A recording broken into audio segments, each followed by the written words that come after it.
नैराश्य आणि तणावामुळे राज्यात पोलिसांच्या आत्महत्या वाढत आहेत। पोलीस प्रशिक्षण केंद्रात प्रशिक्षणार्थींच्या अभ्यासक्रमात मानसिक आरोग्य आणि समुपदेशनासाठी काही गोष्टी घातल्या गेल्या आहेत का? कर्मचाऱ्यांच्या आत्महत्येनंतर पोलीस कल्याण निधीतून दिली जाणारी 50,000ची मदत 1 लाखांपर्यंत वाढवता येईल का? तसंच कर्मचाऱ्यांच्या कुटुंबियांना अनुकंपा कायदा लागू करण्यात येईल का? असे प्रश्न काँग्रेसचे विधान परिषदेतील गटनेते आमदार सतेज पाटील यांनी विधिमंडळ अधिवेशनात उपस्थित केले। यावर उत्तर देताना गृहमंत्री देवेंद्र फडणवीस यांनी या प्रश्नांचा गांभीर्याने विचार करण्यात येईल असं सांगितलं।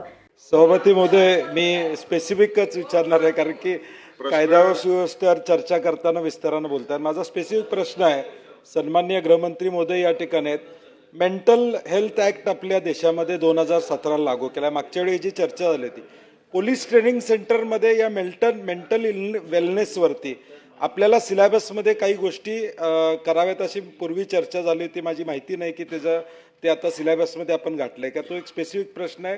जर घातलं नसेल तर कारण की आपले डिप्रेशन आणि तणाव याच्यातून आत्महत्या वाढतात असं साधारणपणे आपल्याला दिसून येतं।